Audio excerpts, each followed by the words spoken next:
اوس نن چې کوم مونږه موضوع وایو نو هغه موضوع دا ده چې د خپل کور کې آیین او دستور به مونږه څنګه جوړو چې د هغې کې د کور د خلکو خود به خود تربیت کیږي. ګوره کله کله مونږه د تربیت لپاره ماشوم ووهو نو وخل خو وشي خو مولوي صاحب تربیت وشي او غوسه زمونږه سړی شي خو تربیت ونشي. او کله کله مونږه یو انسان ته غوسه وکړو د تربیت لپاره نو غوسه سړی شي خو هغه تربیت ونشي. نو نن به مونږ په هغې باندې خبرې کوو چې یاره د کور ماحول به مونږه څنګه جوړو چې د هغې په بنیاد باندې د کور خلکو تربیت کیږي لاشعوري طور باندې. په هغې باندې به خبرې اترې په انګلیش کې یو لفظ دی هاوس او په دویم لفظ دی هوم. پښتو اردو کې ورته دا وایي د پښتو معنی نه راځي. یو ته وایي ګر او بل ته وایي مکان.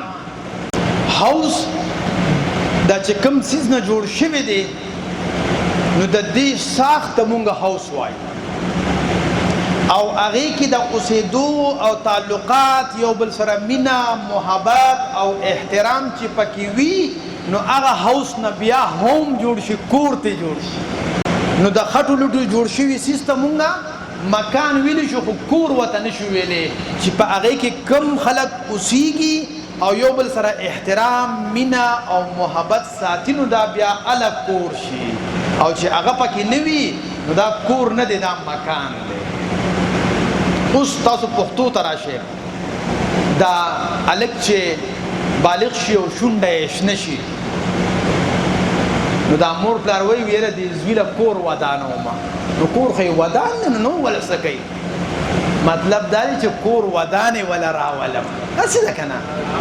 او خلک چې دعا کوي مولوي صاحب وی خدای پاک دی کور ودان ساته داسې وایي که نه.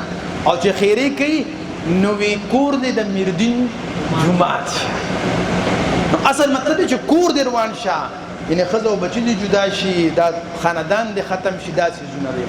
نو کور یعنی ګر او مکان کې بنیادی فرق دا دی چې هغه چې کوم سټرکچر وي هغه مکان دی او چې کوم خلک پکې اوسیږي او هغه په پرس کې مینه او محبت وي نو هغه بیا کور دی. ځکه حمزه بابا ډېر پخوا ویلي وي تا سره جونګړه کې خوشحاله یم. نن خلک په بلډینګ کې یو بل سره خوشحاله دي ماربلې لګولې دي اے سی لګېدلې دي کولرې لګېدلې دي ټایلونه لګېدلې دي قالینونه شته دي غوړې زیړې شته دي او د ښځو او د خاوند جګړې شته که نشته دي. بنیادي وجه دا ده چې مونږ په دې څیزونو باندې توجه اچو چې کله کور جوړو خو دا نه ګورو چې دا کور جوړول دې ته نه وایي بلکې د ښځې او د خاوند او د بچو او د مور پلار ترمنځ چې کوم مینه محبت احترام او تعلقات دي هغه جوړول پکار دي. خو بیا لاړې دې اچولې وي او تا پې چې کوم دینو خټه اچولې وي او لیو دې ورکړې وي خو هغې کې به مینه او محبت او احترام او سکون به زیات وي. نو دا بنیادي فرق دی چې نن سبا خلک په دې څیزونو ډېر توجه اچي او په هغې نه چې مونږ له پکار دی چې کله تاسو کو ځان له کور ودانوئ او کو بل چا له کور نو پکار دا دی چې مونږ هغې کې هغه خصوصیات وګورو چې د کور د ودانۍ دپاره ضروري نه دا چې دا ظاهرا څیزونو باندې دا هم پکار دی خو دا په دویم درجه کې او بل څیز په لومبۍ درجه کې پکار دی. نو دا بنیادي فرق و د هاوس او د هوم. اوس تاسو نه زما بل سوال دی د دې جواب به تاسو ځان سره لیکئ ما ته به نه راکوئ د دې دوو سوالونو.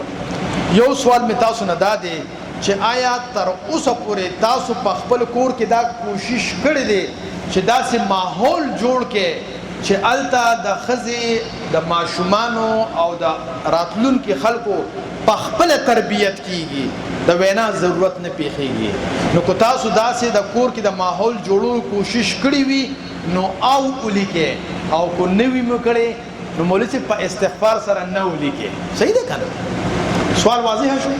دویم سوال آیا تاسو غواړئ چې د مرګ نه مخکې تاسو په کور کې داسې ماحول جوړ کې چې د ښځې د ماشومانو او د زنانو په خپله تربیت کېږي بغیر د وهلو ټکولو.